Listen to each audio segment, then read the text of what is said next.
काफ़ी अच्छा टॉपिक है ये और उतना ही कंफ्यूजन भरा है। मतलब कहते हैं कि उतना ही सरल तो नहीं है, लेकिन आप कह सकते हैं कि अगर इसको पढ़ाने का तरीका सही से मिल जाए तो एक बार में ये याद हो सकता है। बहुत सरल है और इसको पढ़ने के लिए आप लोग पहले जानिए कि हृदय क्या है। तो हम जैसे मोटरसाइकिल देखते हैं, ट्रैक्टर देखते हैं, जो भी देखते हैं, तो वहाँ एक डीजल होता है जो पिस्टन में यानी इंजन में ले जाने के लिए उस पर क्या कहते हैं एक वाल्व लगा रहता है, उसको ऊपर नीचे करते हैं तो जा करके पंप जिसे बोलते हैं, पंप ऊपर नीचे करते हैं। जैसे मान लीजिए आपका ट्रैक्टर जो है जब वो डीजल खत्म हो जाता है तो पंपिंग करके उसको हम क्या करते हैं, डीजल को पहुंचाने का कार्य करते हैं इंजन में। ठीक उसी तरीके से अपना हृदय कार्य करता है। हृदय निरंतर स्पंदन करता है। स्पंदन का मतलब है निरंतर वो रक्त को ले आता है, ले जाता है, ले आता है, ले जाता है। अभी हृदय का हम कार्य विधि समझेंगे, लेकिन इससे पहले जाने कि हृदय में कितना, हृदय हमारा है क्या ना। तो मेन काम इसका यह है कि शरीर में क्या करना, रक्त का संचार कराना। क्या करना? रक्त का संचार कराना। संचार का मतलब है रक्त को भेजना। पास में रहा। तो हृदय, जब हम हृदय को पढ़ेंगे तो मानव में हृदय के 4 भाग पाए जाते हैं। कितने भाग? 4 भाग। कौन कौन से? दायां अलिंद, दायां निलय, बायां अलिंद, बायां निलय। भाग का मतलब चैम्बर, चैम्बर का मतलब खाली स्थान। मतलब हृदय में 4 प्रकार के खाली स्थान पाए जाते हैं। अभी हृदय बनता कैसे है ना, किताब में देखेंगे तो काफी कठिन बनाया गया है, लेकिन जब उसको सरल भाषा में बनाने का प्रयास करें तो इस तरफ लिख देते हैं राइट, इस तरफ लेफ्ट। ठीक, मतलब दाहिना और बायां। अब इधर जो भी पार्ट बनेगा हृदय का वो दाहिना तरफ का होगा और इधर जो भी बनेगा वो कैसा होगा, बायां पार्ट होगा। अगर हम देखते हैं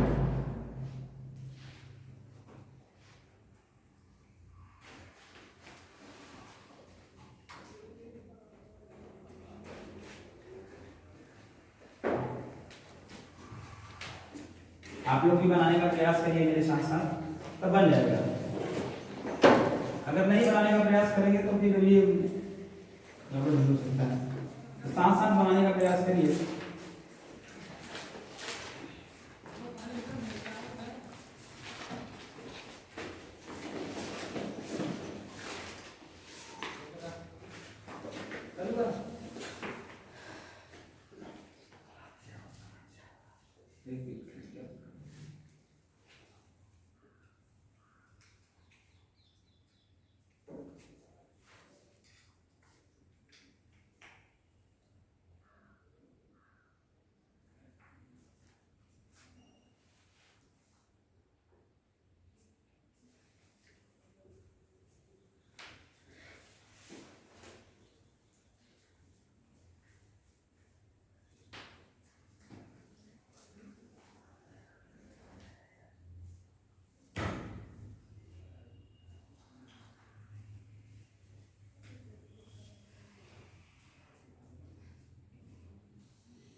ये हृदय की आंतरिक संरचना है।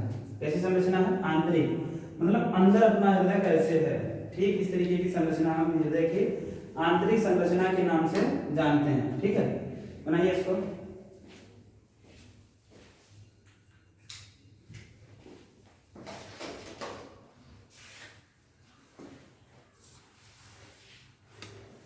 इसमें इसका नामकरण करना हो तो ऊपर वाले को अलिंद बोलेंगे। ऊपर वाले को क्या बोलेंगे? अलिंद। ये भी अलिंद है, ये भी अलिंद है। नीचे वाले को क्या बोलेंगे? निलय। आ से ऊपर, अ से ऊपर और न से नीचे। उसी तरीके से ऊपर वाला भाग इसको बोलेंगे अलिंद। इस वाले भाग को हम क्या बोलेंगे? अलिंद। ये अपना अलिंद है, अलिंद। नीचे वाले को बोलते हैं नीलय। अब जब हम देखेंगे, चूंकि ये लेफ्ट वाला साइड है इसलिए इसको बोलेंगे बायां अलिंद और इसको क्या बोलेंगे? बायां नीलय। बात समझ आ रहा कि नहीं? इधर ये दाहिना है, ये भी अलिंद है, ये नीलय है, इसको क्या बोलेंगे? दायां अलिंद। और नीचे वाले को क्या बोलेंगे? दायां नीलय। इतना समझना है कि नहीं? हृदय के 4 भाग समझना है। कौन कौन से? दायां अलिंद दायां निलय, बायां अलिंद बायां निलय। बात समझ गया? ऊपर अलिंद होता है, नीचे निलय होता है। बात समझ गया? सबसे पहले अब देखते हैं, आगे देखते हैं तो ये क्या है, इसको भी तो कुछ बोलेंगे। तो इसको बोलते हैं द्विवलनीय कपाट। क्या बोलते हैं? द्विवलनीय कपाट। ये चूंकि यहाँ दो दिखा दे रहा था, यहाँ पे 3 वाल्व होते हैं, इसलिए इसको बोलते हैं त्रिवलनीय कपाट। त्रिवलनीय कपाट। अब देखिए, जो रक्त को शरीर हृदय में लाता है, जो रक्त को हृदय में लाता है उसे क्या बोलते हैं? शिरा। उसे क्या बोलते हैं? शिरा। और जो लेकर के जाता है उसे क्या बोलते हैं? धमनी। उसे क्या बोलते हैं? धमनी। जो ले करके आएगा उसे क्या बोलेंगे? शिरा। और जो ले करके जाएगा उसे क्या बोलेंगे? धमनी। तो अब ये बताइए, अपने शरीर में जो हृदय में जो रक्त है वो दाहिने साइड से आता है। किस साइड से रक्त आता है? दाहिने साइड से। तो दाहिने साइड से आता है, तो चूंकि अब आप यहाँ देखिए तो ये एक ही वाल्व है जो लेकर के आ रहा है। तो चूंकि ये वाल्व शरीर से जुड़ा होता है, इसलिए इसको बोलते हैं महाशिरा। क्या बोलते हैं? महाशिरा। ठीक। अब ये देखिए, चूंकि यहां से होकर के अभी जब हम बताएंगे तो रक्त यहां से होकर के जाएगा। अभी चूंकि ये वाल्व अपना कहाँ जुड़ा होता है? फेफड़े में जाकर के जुड़ा होता है, जिस कारण से इसे हम बोलते हैं फुफ्फुस धमनी। क्या बोलते हैं? फुफ्फुस धमनी। तो ये जो आपको दिख रहा है ये भाग, इसको क्या बोलेंगे? फुफ्फुस धमनी। फुफ्फुस धमनी। ठीक। अभी यहाँ देखिए, अब ये देखिए होता कैसे है, पहले क्रिया आप लोग समझिए, इसके बाद लिखने का कार्य करिए। थोड़ा सा है, समझ लीजिए। रक्त जो होता है शुद्ध और अशुद्ध 2 प्रकार का होता है। अभी शुद्ध रक्त किसे कहते हैं? अशुद्ध रक्त किसे कहते हैं? तो जिस रक्त में कार्बन डाइऑक्साइड की मात्रा मिलाई जाती है उसे हम अशुद्ध रक्त कहते हैं, जिसमें मिला होता है। जिस रक्त में कार्बन डाइऑक्साइड की मात्रा मिली होती है उसे हम क्या कहते हैं? अशुद्ध रक्त। और जिस रक्त में ऑक्सीजन मिला होता है उसे हम क्या कहते हैं? शुद्ध रक्त। अशुद्ध रक्त हल्का नीला होता है, जबकि शुद्ध रक्त कैसा होता है? लाल होता है। इसीलिए आप लोग जब देखते हैं कि ये वाला जो बनाया जाता है व्हाट्सएप पे, ये भी बना रहता है कि ये लाल रहता है। क्यों रहता है लाल? क्योंकि ये यही चीज है, इधर का नहीं है, इधर का। समझ आ गया? तो जब इधर का है इसलिए ये कैसा है? लाल है। व्हाट्सएप पे देखते तो ये बना रहता है, इमोजी जब भेजने को होता है तो ये लाल बना रहता है। ठीक है, वो लाल इसीलिए बताता है क्योंकि ये हृदय का रंग कैसा होता है? लाल होता है। वो इस साइड का होता है, इस साइड का नहीं होता, इस साइड का नीला होता है। बात समझ गए? अभी आगे हम देखते हैं कि इसमें कैसे क्या होता है। अभी जब देखेंगे कि अपना रक्त जो है सबसे पहले इधर से होकर के जाएगा। किधर से? इधर से, यानी महाशिराओं से। तो सबसे पहले रक्त कहा जाता है महाशिराओं से। महाशिराओं से कहाँ आएगा? दायां अलिंद। पहला यही मिलेगा। महाशिरा से होते हुए कहाँ आएगा? दायां अलिंद। महाशिरा चूंकि ये है तो यहां से रक्त कहाँ जाएगा? दायां अलिंद। दाएं अलिंद में जब रक्त आएगा, मान लीजिए ये रक्त का संचार मैं बना रहा हूं, ठीक है, यहां से रक्त आएगा तो फिर इसमें आएगा, इस वाले में। तो इस वाले को हम क्या बोलते हैं? यहां लिखा हुआ है दायां अलिंद। क्या बोलते हैं? दायां अलिंद। महाशिरा। सबसे पहले मैंने क्या बताया? रक्त कहाँ गया आपका? महाशिरा। महाशिरा से फिर कहां जा रहा है? दायां अलिंद। कहां जा रहा है भैया? दायां अलिंद। ठीक। अभी क्या होगा? दाएं अलिंद से ये द्विबलनीय कपाट से होते हुए, चूंकि ये जो कपाट है ये ऐसे बना था, ठीक है, ऐसे। बस समझ रहा? और ये ऐसे ऊपर मान लीजिए इस तरीके, इस प्रकार से है कुछ। ठीक। अब यहां से ये जो पॉइंट्स है, यहां से रक्त आया और रक्त आने के बाद ये द्विबलनीय कपाट है, ये खुल जाएगा ऐसे।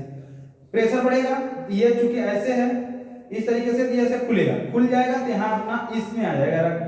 अब इधर देखिए ये जो चीज है, ये मार्कर मेरा जो है, ये मार्कर आप मानिए क्या है? महाधमन, फुफ्फुस धमनी है। क्या है? फुफ्फुस धमनी। अब जब हृदय प्रेशराइज करेगा इसको जाने के लिए, कहाँ? अब ये ऐसे आ गया, ये आपके दाएं निलय में रक्त आ गया। कहाँ गया? दाएं निलय में। अब यहाँ से जब प्रेशर होगा, ये जब ऊपर की तरफ जाएगा, तो जब प्रेशर होगा तो ये चूंकि ऐसे बना हुआ है, ऐसे, ये द्विबलनीय कपाट ऐसे है, तो जब प्रेशर होगा तो ये तो भागना चाहेगा ऊपर, लेकिन ये इसको दबाए रहेगा, जाने तो देगा नहीं। तो जब ये इधर से बंद रहेगा, गुब्बारा देखिए अगर गुब्बारा बंद रहता है तो उसको प्रेशराइज कर, या तो ब्लास्ट कर जाता है, या तो कहीं और अगर जाने का जगह रहता है तो वहां से निकल जाता है कोई चीज, पानी या हवा। ठीक उसी तरीके से ये भी है। अब ये जब ये प्रेशराइज होगा तो ये ऐसे होगा, जब यहाँ से प्रेशर बढ़ेगा तो यहाँ से होते हुए ये जो वहां से ये जो फुफ्फुस ध्वनि है यहाँ से होते हुए रक्त सीधे चला जाएगा फेफड़े में। कहाँ जाएगा? फेफड़े में। ये जो चीज है इसको मैं बता रहा हूँ फेफड़ा है, फेफड़ा यहाँ रक्त आएगा फेफड़े में। बात सुना रहा? फेफड़े में रक्त आने के बाद क्या होता है, फेफड़े में भी एक पाया जाता है हमारा रक्त में क्या पाया जाता है? हीमोग्लोबिन। क्या पाया जाता है? हीमोग्लोबिन। वो क्या करता है? गैसों का आदान प्रदान, आपने पढ़ा होगा। ये क्या करेगा? यहाँ से सीधे रक्त से जो फेफड़ा है, फेफड़े के अंदर जो रक्त के अंदर जो हीमोग्लोबिन है, वो हीमोग्लोबिन रक्त में क्या, रक्त के अंदर हीमोग्लोबिन है। बात समझ रहा?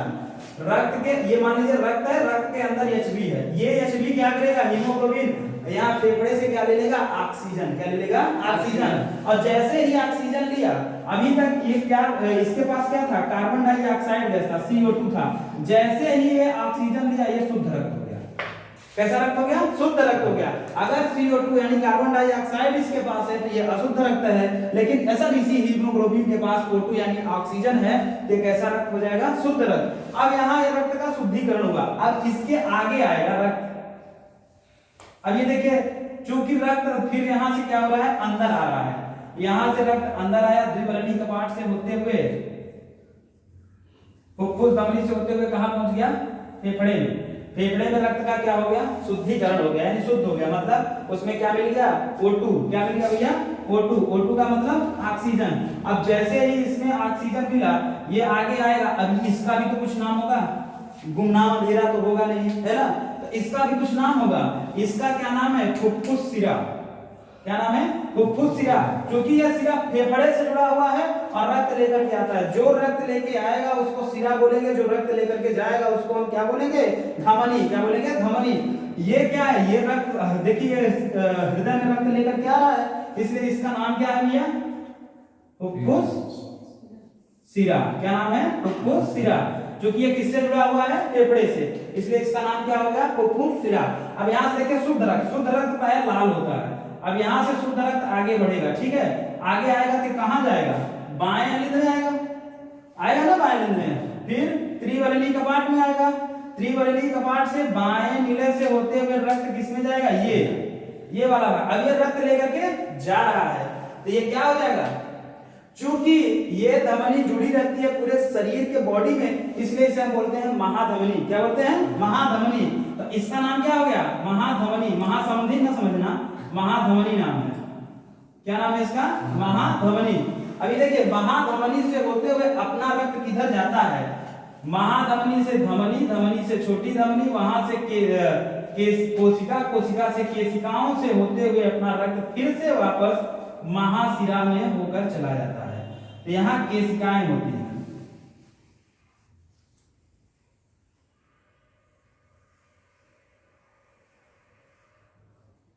ये पूरा स्ट्रक्चर है हृदय का। जब आप देखेंगे, अब इसको दोहरा परिसंचरण इसलिए कहते हैं क्योंकि देखिए, एक बार दाहिने साइड में अशुद्ध रक्त आया, फिर कहां चला गया? फेफड़े में चला गया, दोबारा फिर से आ रहा है शुद्ध रक्त। यानी एक फेफड़े में कितनी बार रक्त आ रहा है? 2 बार। कितनी बार आ रहा है? 2 बार। इसलिए इसे हम क्या बोलते हैं? दोहरा परिसंचरण। एक बार में हृदय कितने एमएम रक्त को क्या करता है? कितने मिलीलीटर रक्त को शुद्ध कराता है? तो लगभग 70 से 75 एमएल, है ना? क्यों? अभी देखिए, अगर इसको जोड़ेंगे तो 1 मिनट में वो कितनी बार धड़कता है? 72 बार। अब ये अलग की विषय है कि जब से देखा तुमको दिन में धड़कना छोड़ दिया, ये गलत विषय है ना। अगर छोड़ देगा तो ये फिर रक्त कौन संचालित कौन करेगा भाई? रक्त शरीर में लेकर के कौन जाएगा? हाँ, बात सही है कि नहीं? अभी देखते हैं, हम इसको एक बार बता देते हैं, फिर से आप समझ लीजिए ये टॉपिक को कैसे क्या है इसमें। हृदय का कार्य इसको समझिए। हृदय अपना करता क्या है? सबसे पहले केशिकाएं जो होती हैं, ये केशिका, ये यहाँ शुद्ध और अशुद्ध दोनों रक्त पाया जाता है। केशिकाओं में कैसा रक्त पाया जाता है? शुद्ध और अशुद्ध दोनों रक्त पाए जाएंगे केशिकाओं में।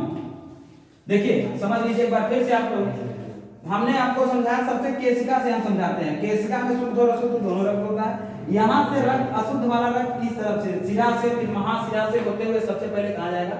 फुफ्फुस, सबसे पहले दाएं अलिंद में। कहाँ जाएगा? दाएं अलिंद में। दाएं अलिंद से रक्त किसमें जाएगा? द्विवलनी कपाट में। कहाँ जाएगा? द्विवलनी कपाट में। द्विवलनी कपाट से होते हुए रक्त कहाँ जाएगा? दाएं नीलन में। यहाँ से प्रेशराइज होकर के फुफ्फुस धमनी से होते हुए कहाँ पहुंचेगा? फेफड़ा में। कहाँ? फेफड़ा में। फेफड़े से रक्त क्या होता है? शुद्धिकरण होता है। फेफड़े में रक्त का क्या होता है? शुद्धिकरण होता है। और यहाँ से ये किससे? फुफ्फुस शिराओं से होते हुए कहाँ पहुंचेगा? बाएं अलिंद में। कहाँ पहुंचेगा? बाएं अलिंद में। बाएं अलिंद में त्रिवलनी कपाट से होते हुए बाएं नीले में जाता है और बाएं नीले से महाधमनी से होते हुए धमनी, फिर धमनी से होते हुए कोशिका, कोशिकाओं से केशिकाओं में होते हुए रक्त अपना फिर से चला जाता है और अशुद्ध और अशुद्ध रक्त दोनों पाया जाता है। अब आपको अंतर समझ में आ रहा होगा कि मैंने दो चीज लिखा है इसमें। एक लिखा शिरा, एक इसमें ज्यादातर आपको देखने को मिल रहा है धमनी। क्या देखने को मिल रहा है? शिरा और धमनी। शिरा और धमनी में अंतर क्या होता है? शिराओं में हमेशा अशुद्ध रक्त रहता है, लेकिन एक शिरा को छोड़ करके कौन सा शिरा है? फुफ्फुस शिरा। कौन सा शिरा है? फुफ्फुस शिरा। आपके इसमें किताब में दिया है, देखिए धमनी और शिरा में अंतर, अपवाद स्वरूप फुफ्फुस शिरा। देखिए इसमें दिया होगा, इसमें हमेशा अशुद्ध रक्त रहता है शिरा में। यार उधर शरीर के अंगों को नहीं दिया है। चलिए आप इतना जानते रहे, धमनी में क्या होता है? धमनी में हमेशा कौन सा रक्त बढ़ेगा? शुद्ध रक्त बढ़ेगा, लेकिन कौन से धमनी को छोड़ करके? फुफ्फुस धमनी को छोड़ करके। किस धमनी को छोड़ करके? फुफ्फुस धमनी को। फुफ्फुस धमनी को छोड़ करके बाकी सारी धमनियों में कैसा रक्त रहता है? शुद्ध रक्त। अभी देखिए शिराओं में क्या होता है? शिराओं में वाल्व पाए जाते हैं, छोटे छोटे वाल्व। मतलब कहने का कि जो अपनी शिराएं होती हैं ये एकदम पतली पतली ऐसे इस तरीके की संरचना होती है, इसमें कुछ इस तरीके के वाल्व पाए जाएंगे। ऐसे क्यों पाए जाते हैं?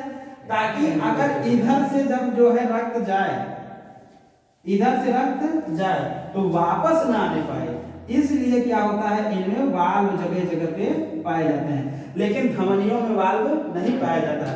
धमनियों में वाल्व क्यों नहीं पाया जाता? क्योंकि धमनी डायरेक्ट जुड़ी होती है किससे? हृदय से, और इधर डायरेक्ट प्रेशराइज कर देता है कि आप इसको लेके जाइए।